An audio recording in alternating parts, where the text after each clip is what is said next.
Good morning students. Hindi class में आप सबका स्वागत है। कैसे हैं सब? मुझे पूरी आशा है घर में सब स्वस्थ होंगे, सुरक्षित होंगे और साथ साथ ऑनलाइन क्लास एंजॉय भी कर रहे होंगे। स्टूडेंट्स, आज हम व्याकरण का नया पाठ प्रारंभ करने जा रहे हैं और उस पाठ का नाम है उपसर्ग और प्रत्यय। तो स्टूडेंट्स, हम प्रारंभ करते हैं। उपसर्ग प्रत्यय में सबसे पहले हम पढ़ेंगे उपसर्ग क्या होते हैं। तो सबसे पहले है उपसर्ग का अर्थ। उप का अर्थ होता है समीप और सर्ग का अर्थ होता है सृष्टि करना।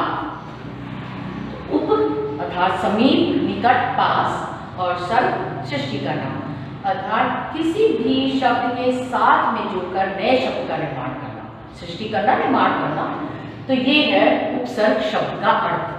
तो उपसर्ग शब्द के अर्थ से ही समझ गए होंगे उपसर्ग क्या होते हैं कि जो किसी भी शब्द के आगे पास में जुड़कर एक नए शब्द का निर्माण कर देते हैं। अब हम परिभाषा देख लेते हैं। उपसर्ग वे शब्दांश होते हैं जो किसी सार्थक शब्द के पहले लगकर उसके अर्थ को परिवर्तित कर उसे विशेष अर्थ प्रदान करते हैं।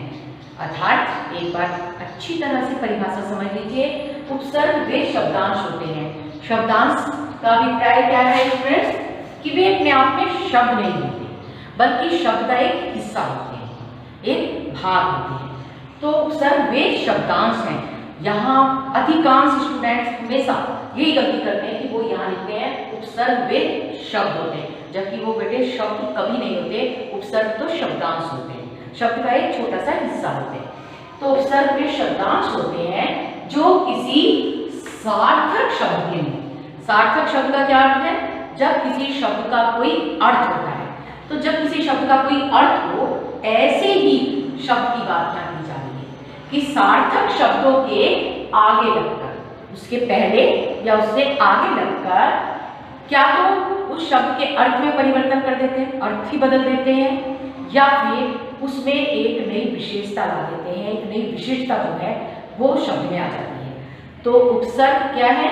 उपसर्ग क्या काम करते हैं? उपसर्ग वे शब्दांश होते हैं जो किसी भी सार्थक शब्द के आगे लगकर उस शब्द का क्या तो अर्थ बदल देते हैं या उसमें एक नई विशेषता या फिर एक नई विशिष्टता ला देते हैं। उन्हें हम उपसर्ग कहते हैं।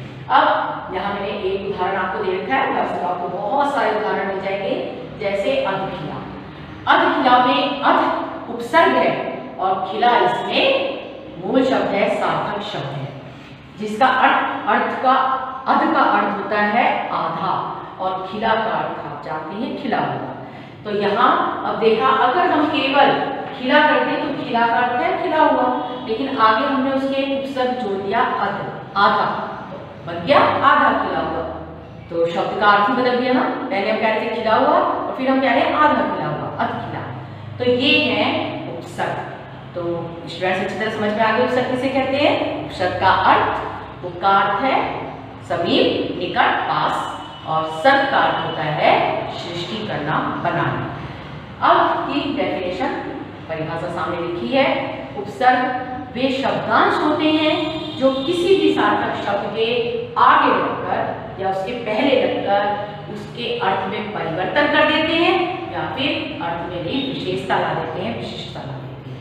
अब है हिंदी भाषा में अनेक प्रकार के उपसर्गों का हमने प्रयोग किया है, क्योंकि आप खुद जानते हैं हिंदी भाषा में तो हमने इतने सारे शब्दों का प्रयोग किया है। तो जैसे जितनी भाषाओं के शब्द होंगे उतनी भाषाओं के उपसर्ग भी होंगे। तो अब कौन कौन से किस भाषा के कौन कौन से उपसर्ग हैं हम ये देखेंगे। तो हिंदी भाषा में प्रयुक्त उपसर्ग, सबसे पहले संस्कृत के उपसर्ग, फिर हिंदी के उपसर्ग, उर्दू फारसी के उपसर्ग और अंग्रेजी के उपसर्ग। आप जानते हैं सबसे जो प्राचीन भाषा है वो संस्कृत है। संस्कृत के सिवा भारत में क्या पूरे अगर विश्व में भी कहें तो कोई भी दूसरी भाषा नहीं थी। सबसे प्राचीन भाषा संस्कृत थी। जितने भी हमारे अगर हम कहें ग्रंथ हैं, वेद हैं, सबकी रचना संस्कृत में ही हुई है। तो जो पहले जितनी भी अगर हम कहें जो भी हमारे पुराने प्राचीन काल से ग्रंथ चले आ रहे हैं, वेद चले आ रहे हैं, जिनसे आज भी हमारी पुस्तकें भरी हुई है, ज्ञान जिनसे हमने प्राप्त किया है, वो सारा संस्कृत में ही लिखा हुआ है।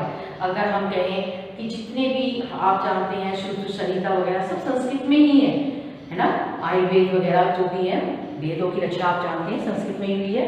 तो संस्कृत जो शब्द हैं वो हमारी हिंदी भाषा में बहुत ज़्यादा प्रयोग किए जाते हैं। लेकिन हाँ, हमें थोड़ा सा, क्योंकि संस्कृत भाषा बहुत कठिन भाषा, जटिल भाषा मानी जाती थी, तो इसलिए थोड़ा सा अपनी सुविधा के लिए हमने संस्कृत शब्दों को बदला। तो जो संस्कृत के शब्द आज भी हम हिंदी भाषा में प्रयोग कर रहे हैं वो कहलाते हैं हमारे तत्सम शब्द, और जिनको हमने अनुवादित कर दिया हिंदी में वे कहलाए तद्भव शब्द। तो ये हमारे तत्सम शब्दों के उपसर्ग हैं और ये हमारे तद्भव शब्दों के उपसर्ग हैं।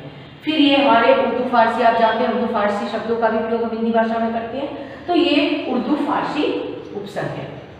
फिर है अंग्रेजी। आप जानते हैं कि इंग्लिश के भी अनेक शब्दों का प्रयोग हम हिंदी भाषा में कर रहे हैं, तो ये सारे हमारे इंग्लिश के उपसर्ग हैं। अब संस्कृत के जो उपसर्ग हैं, यहाँ में थोड़े से मैंने आपको उदाहरण दे रखे हैं, लेकिन बहुत ज्यादा है, जिसमें अति, अनु, अब, उप, दुर, नि, सम, परि और सु। अति से हमारे कितने सारे शब्द बन जाते हैं, अतिरे, अति, अति है, अत्य, अत्यंत। फिर हमारा आ जाता है अनु, अनुचर, अनुभव, अनुकंपा। अब से हमारे आ जाते हैं अवगुण, अवकाश, अवनति। उप से हमारे आ जाते हैं उपकार, उपवास या फिर उपनिषेध। दुर से है दुर्बल, दुर्जन, दुर्गम। नी से हमारे बहुत सारे, नी से भी हमारे नए शब्द आ जाते हैं, जैसे निवास, या फिर जिसमें हम कितने सारे शब्दों को निगज या फिर निर्गम। फिर है सम, सम्मान, संबंध, संवाद। परि, परि, परिक्रमा, परिवार या फिर पर्यावरण। फिर आ जाता है हमारा सु। सु से हमारे आते हैं सुपुत्र या फिर सुमति, सुसंगति। फिर हमारे हिंदी के उपसर्ग। ऐसा नहीं है कि बेटे सिर्फ यही संस्कृत के उपसर्ग है, बहुत सारे हैं और उनसे बढ़ने वाले शब्द भी बहुत ज्यादा हैं। मैंने सिर्फ आपको समझाने के लिए थोड़े से उपसर्ग लिए हैं। हिंदी के उपसर्ग हैं जैसे आ से अजर, अमर, अभाव। अन से हमारा है जैसे अनजान, फिर अनजान और अनबन।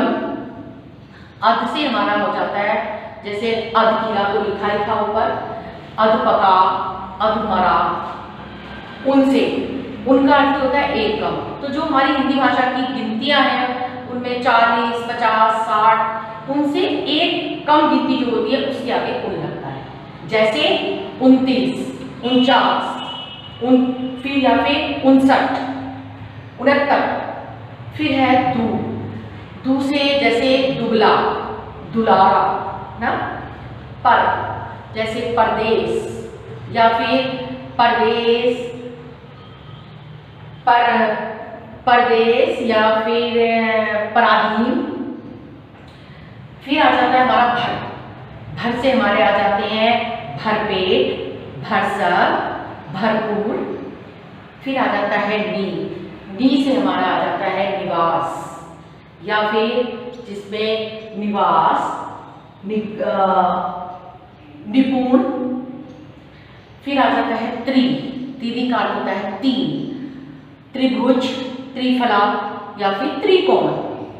चौ से चौमासा या फिर चौराहा। फिर आ जाता है बिन, जैसे बिन ब्याया या फिर बिन बुलाया। फिर आते हैं हमारे उर्दू फारसी के उपसर्ग। उर्दू फारसी में है जैसे बद, बा, बे, खुश, गैर, हर, ला, ना, दर, कम और भी बहुत सारे हैं। जैसे बद से है बदनाम, है ना, या फिर बदसूरत या फिर जिसे हम कह सकते हैं बदबू। फिर बदनसीब, बा से होता है बाकायदा, बाकायदा, बामुलाइजा। बे से आ जाता है बेअकल या फिर बेईमान। फिर आ जाता है खुश मिजाज, खुश दिल, खुशनुमा। गैर जिम्मेदार या फिर गैर हाजिर, गैर कानूनी। हर से आ जाता है हरदम, हर पल। ला से लावारिश, ला मजहब, ला इलाज। ना, जैसे ना से नासमझ, नादान। फिर आ जाता है दर से भी बहुत सारे हमारे शब्द आ जाते हैं, जैसे दरकिनार या फिर दरवाज़ा। कम अक्ल या फिर कमज़ोर। अब ये थे हमारे उर्दू फारसी के उपसर्ग। अब आ जाते हैं अंग्रेजी के उपसर्ग, जो इंग्लिश भाषा में हमारे उपसर्ग हैं, शब्दों के आगे लगते हैं। जैसे सब इंस्पेक्टर, सब कमेटी, सब समिति, असिस्टेंट मैनेजर, असिस्टेंट टीचर। फिर आ जाता है वाइस कैप्टन या फिर वाइस चांसलर, डिप्टी मैनेजर या फिर डिप्टी कलेक्टर, चीफ इंजीनियर या फिर chief minister, chief secretary. Head का है head constable, head boy, head girl. General से भी बहुत सारे मिल जाते हैं, जनरल सेक्रेटरी या फिर जनरल मिनिस्टर। तो ये हमारे देखते हैं अंग्रेजी के उपसर्ग हैं, जिनसे अनेक नए शब्दों का हम निर्माण करते हैं। तो ये थे आज हमारा उपसर्ग। तो स्टूडेंट्स, मुझे उम्मीद है कि आपको उपसर्ग अच्छी तरह से समझ में आ गए होंगे। ये हमारे हिंदी भाषा में प्रयुक्त होने वाले उपसर्ग हैं।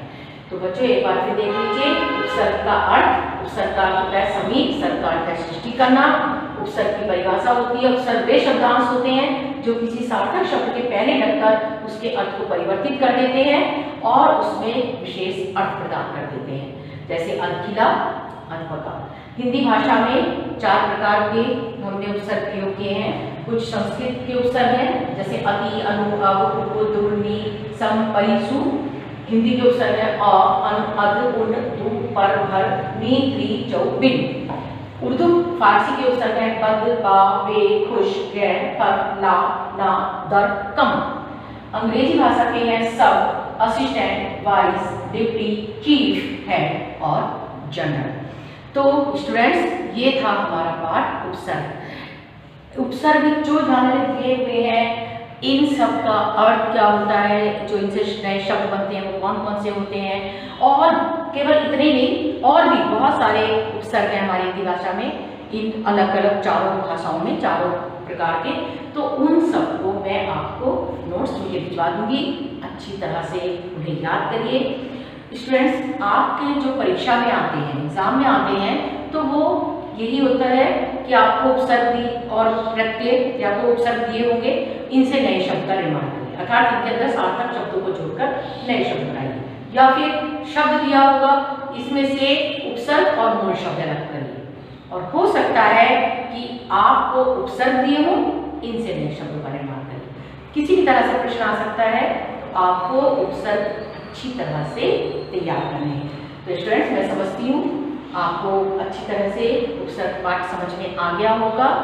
स्टूडेंट, मैं बार बार कहती हूँ और हमेशा आपको याद दिलाती हूँ कि आप अगर कुछ भी समझ नहीं आता है तो मैसेज करके या फिर मुझे कॉल करके पूछ लिया कीजिए। लेकिन बहुत कम स्टूडेंट्स हैं जो रिस्पॉन्स देते हैं। लेकिन मैं तारीफ़ करना चाहती हूँ कुछ स्टूडेंट्स का, जो हमेशा अपना रेगुलर वर्क भी भेजते रहते हैं और साथ में जो उन्हें समझ में नहीं आता उसे पूछते भी रहते हैं। लेकिन मैं चाहती हूँ कि पूरी क्लास इंटरेस्ट ले और जो चैप्टर आपको पढ़ाए जाते हैं वो पूरे अच्छी तरह आपको समझ में आ जाए।